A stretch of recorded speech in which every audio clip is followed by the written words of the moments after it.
खेललू हमसे खेला, दर्द दिल के आज कहेला। कहाँ गइल बारू रानी, छोड़ी हमरा के अकेला। रे पगली रे पगला रोआता, तोरे के रात भर जोहता। रे पगली रे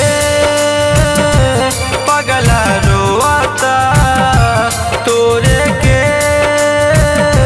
रात भर जोहता।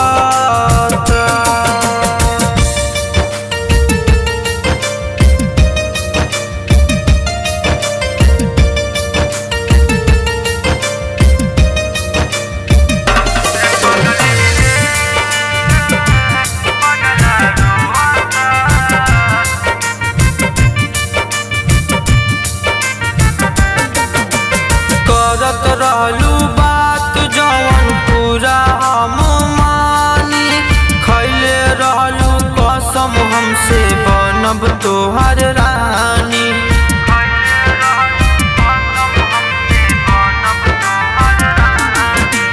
करत रहलू बात हमसे पूरा हम मानी, खैले रहलू कसम हमसे बनब तोहर रानी। मर जाई तोर दीवाना, बिना खैले सुन खाना।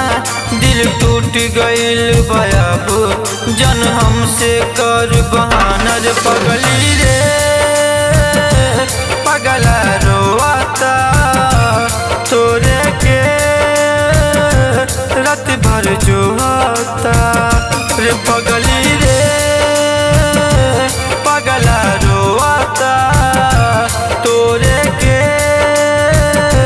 रात भर जोहता।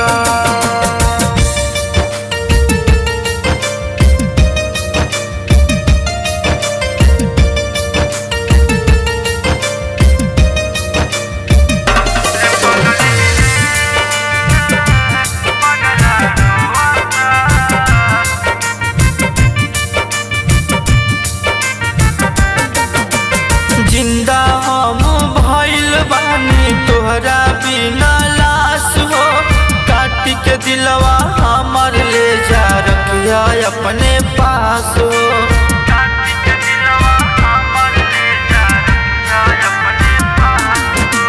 जिंदा हम भइल बानी तोहरा बिना लाश हो, काट के दिलवा हमर ले जा रखिया अपने पास हो। बुरा लागल कवन बतिया, जे छोड़ दिहलू संगतिया।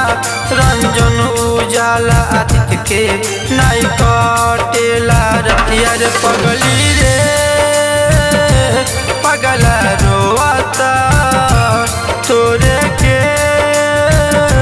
रात भर जोहता। रे पगली रे पगला रोआता, तोरे के रात भर जोहता। Mix by Mahakal recording studio, Dudhahi Kushinagar.